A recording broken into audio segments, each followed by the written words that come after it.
Hello, this is Damon with Ganesha Games, and today we're going to talk a little bit more about how combat works in Star Eagles and go into it in a little bit more detail. There's basically two ways that you can make attacks in Star Eagles, and that's either with guns, which are considered direct fire weapons where the effect is applied instantaneously, and missile weapons, which require locks and are fired at the target, but the hit is not resolved until the end of the turn. So I'm going to describe both forms of attack and what makes them different, and we're going to go into that in just a bit. But first, I need to explain some of the basic modifiers for attacking. There are essentially four variables that influence the outcome of combat. The combat value of the pilot, the range to the target, the angle that you're attacking the ship, and any special traits that the fighter may have. The next most important factor after the pilot skill for determining a successful hit is the angle of which you are attacking the opponent's ship. It is much easier to score a hit if you are behind the enemy than if you are attacking from the side. So if you're attacking from the front, there is a no modifier.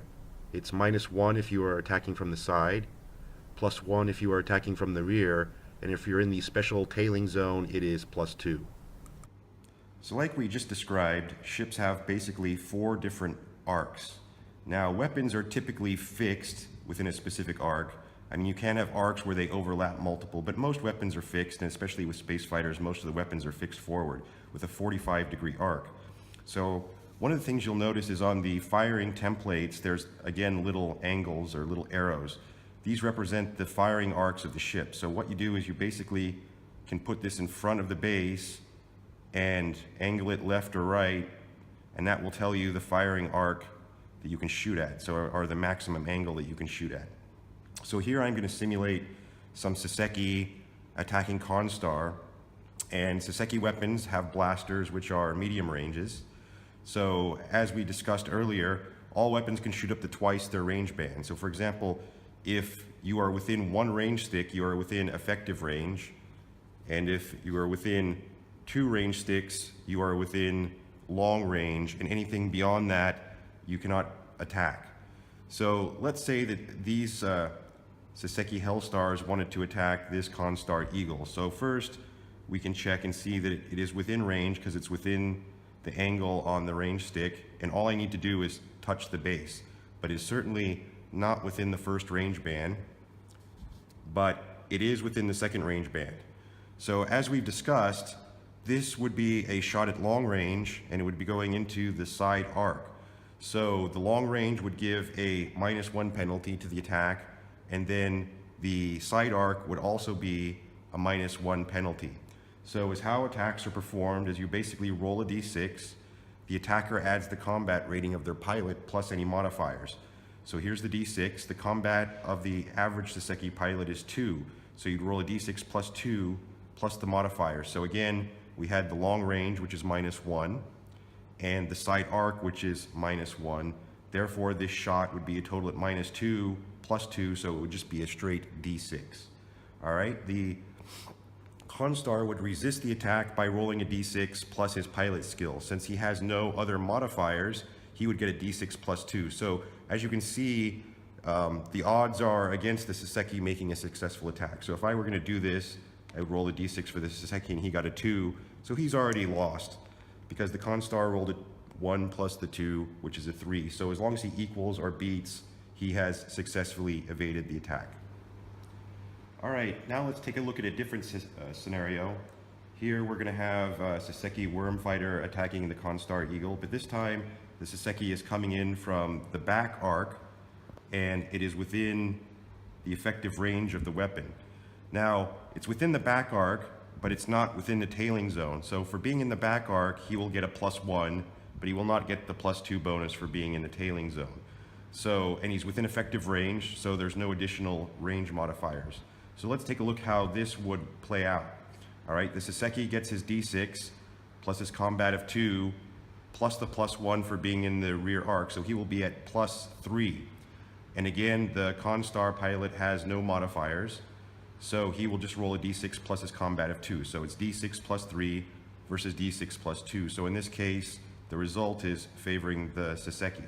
So the Saseki would roll, and in this case gets a 2 plus the 3, which is a total of 5. The Constar would roll and gets a 6 plus the 2 for a total of 8. So once again, the Constar pilot successfully evades the attack. Now let's look at the final and most optimal situation for attacking with guns, and this means that you're within the tailing arc and you're within short range. This is one short range stick. So if your weapon's base range is not short, so some weapons have a base short range, so they do not get this bonus, but say your weapon range is medium or your weapon range is long and you're within one short stick, you get an additional +1. So in this case, you've basically got the maximum bonuses for attacking that you possibly can. You get the +1 for short range and the +2 for being in the tailing arc. So in this case, you've got the +2 for the combat, the +2 for the tailing arc, and the +1 for the short range. So the Saseki will get a total of +5 on his dice roll. And again, the Constar has no modifier, so he will just roll his d6 plus his combat, which is 2. So let's see what this result is. So the Saseki is going to get his d6 +5 and rolls a 4, so he's got a total of 9. The Constar will roll a d6 +2 and got a 4 +2 for a total of 6. So the Saseki beat the Constar ship but did not double. So that means he inflicted 1 hit. Now if he would have rolled higher and got double the score, he would have inflicted 2 hits. And again, it's possible that you can even triple or quadruple. Again, every increment that you multiply the defender's score is 1 hit. But in most scenarios, you will usually get 1 hit, or in some cases 2 hits if you've got a very good situation here. So in this case, the Saseki got 1 hit on the Constar ship. So how do you resolve hits? Ships will defend against taking damage with either shields or armor. Shields only provide protection against energy weapons, and they provide protection by reducing the power of the attack. Armor, on the other hand, protects against all attacks and is a bonus added to a dice roll to try to beat the power of the weapon to avoid damage. So in this particular case, the Saseki has a blaster, which has a power of 7. The Constar has no shield, so it has no effect against the blaster. Had it had shields, it could have reduced the power of the blaster, but that's not the case. So the power of the blaster will stay at 7. Now, the Constar ship has an armor value of 3, which is actually pretty high because the Constar ships are fairly durable. So that means that I will add a 3 onto a d6, and I must equal or beat the 7 power of the weapon.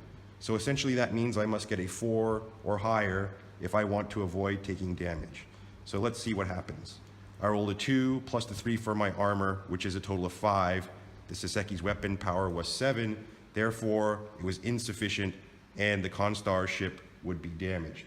Is how we mark damage is that we put a dice next to the ship to indicate the damage. Now, the Constar ship has a durability of 2, right? So that means it can take 2 points of damage before it suffers any negative effects. So in this case, it took a point of damage, but is not considered critically damaged and would not suffer any particular penalties. All right? So that is an example of an ideal optimal attack. Okay, so now we're going to talk about how missiles work, and missiles are a little bit different than guns. So guns, you spend an action, you fire your gun, the effect of the gun happens immediately. Missiles are a little bit different, because first you have to spend an action to attempt to get a lock on your target. Getting a lock is essentially the same as shooting. It's an opposed dice roll with similar modifiers. The difference is that for missile fire, the range bonuses are somewhat reversed, meaning that missiles typically have a long range, which means that if you fire within the first range band, you actually get a -1. However, if you fire at the second range band, you get a +1. So missiles are more effective at long range and less effective at close range. Now there are some differences. There's a missile called a dogfight missile, which actually is designed for close range combat, and it uses the gun range penalty chart instead of the missile range penalty chart.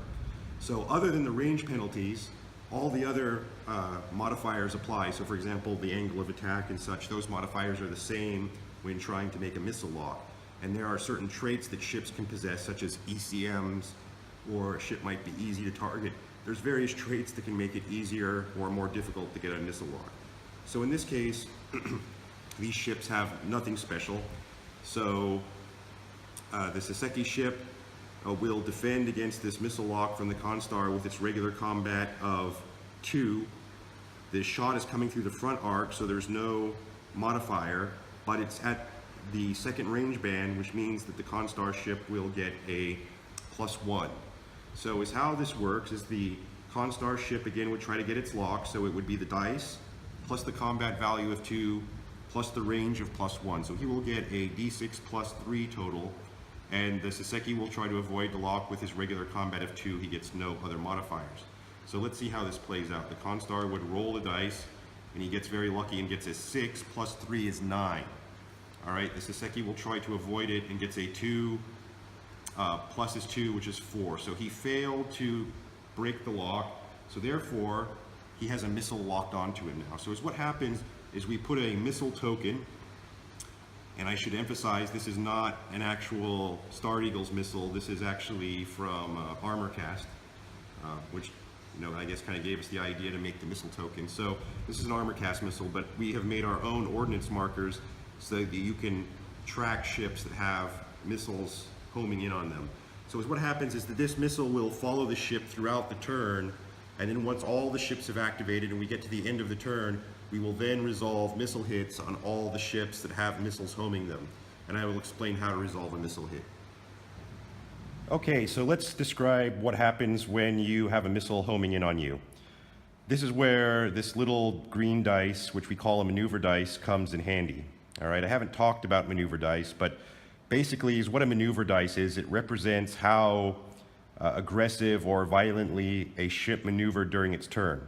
It serves 2 purposes in the game. 1, it shows ships that have activated. So any ship that is activated will have a maneuver value of 1, even if it did no special maneuvers. So if it just moved and only used blue movement sticks, it would have a maneuver value of 1. Now, how you can increase this maneuver value is by using advanced maneuvers, which we talked about, like the tight turn, the side slip, the reverse turn.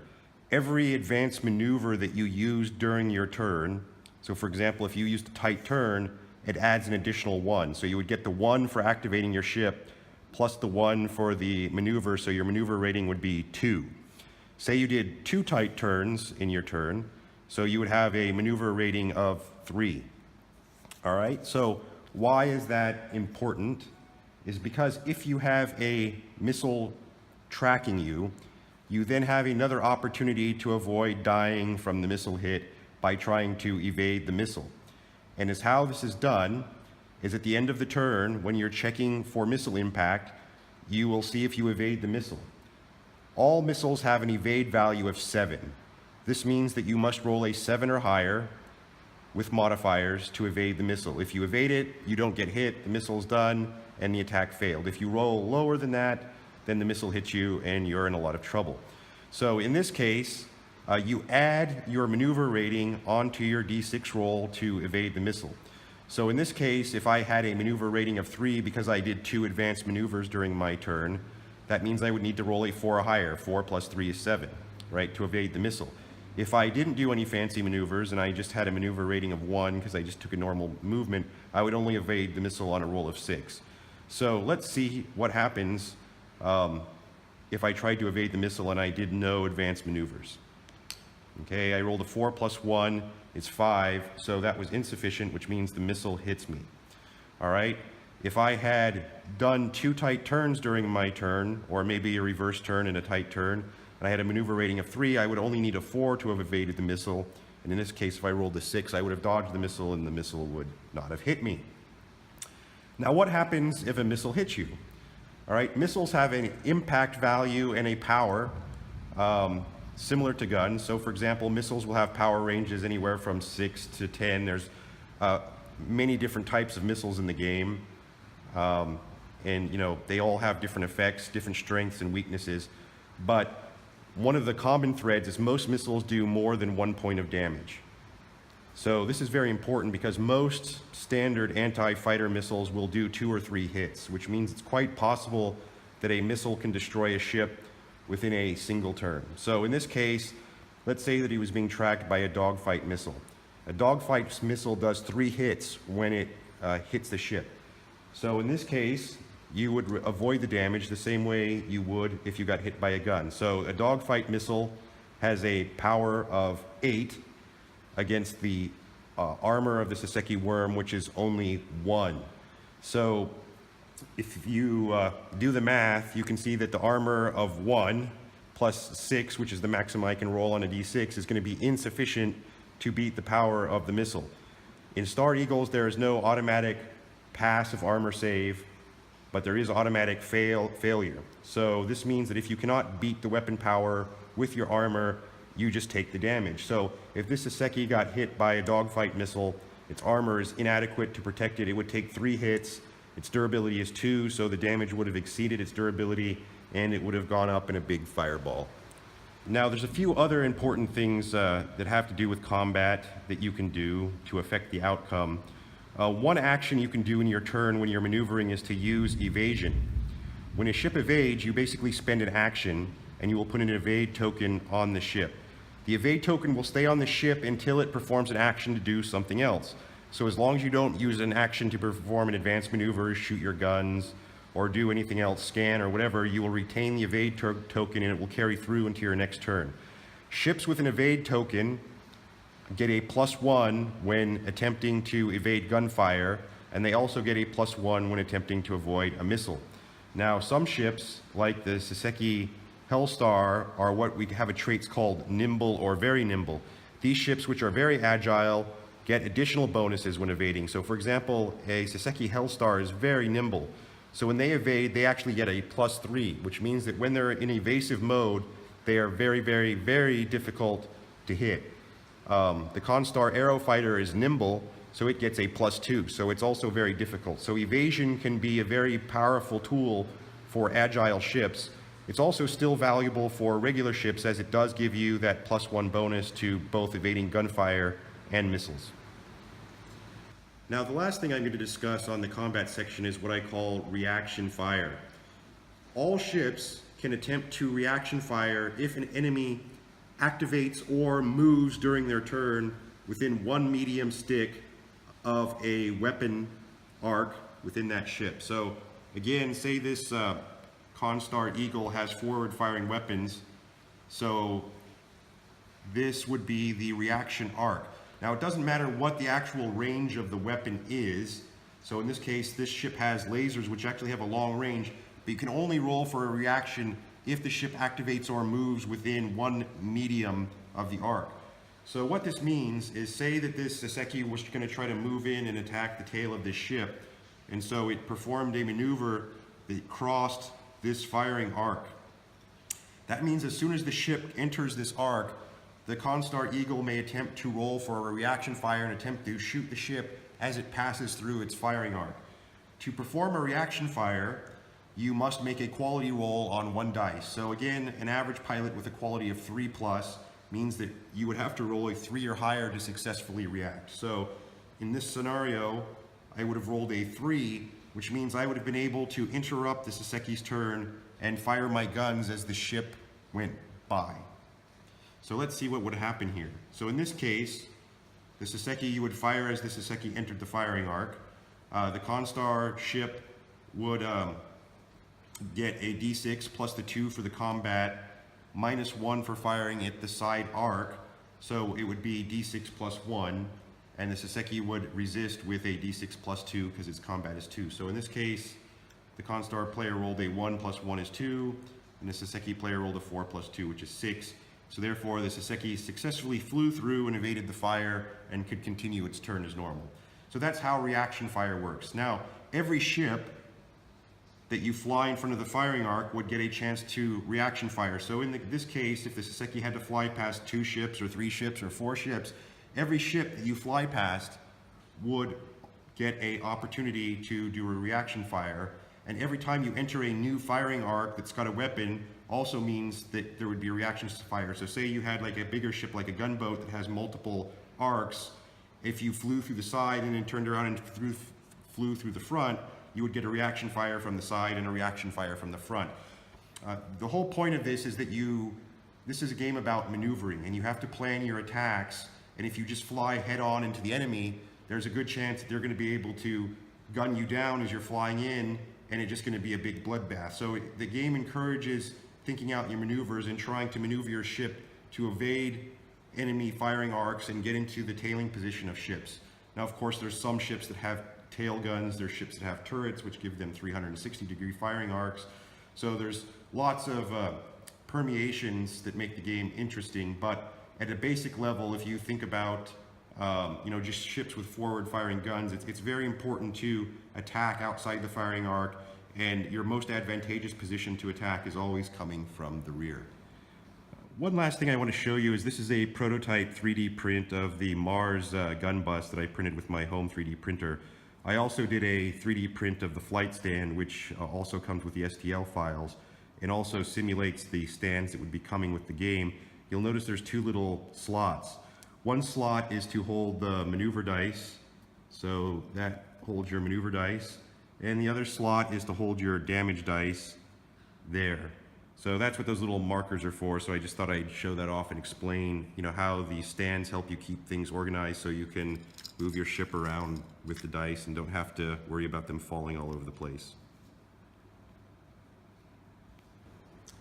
So that concludes our little explanation of combat. So we got to see a little bit about how gun attacks work, how missile attacks work, and how reaction fire works, and also explained a little bit about what all the little square boxes are on the bases and how those are used within the game. So I hope you found this useful. Thank you for watching the video, and thank you for your interest in Star Eagles.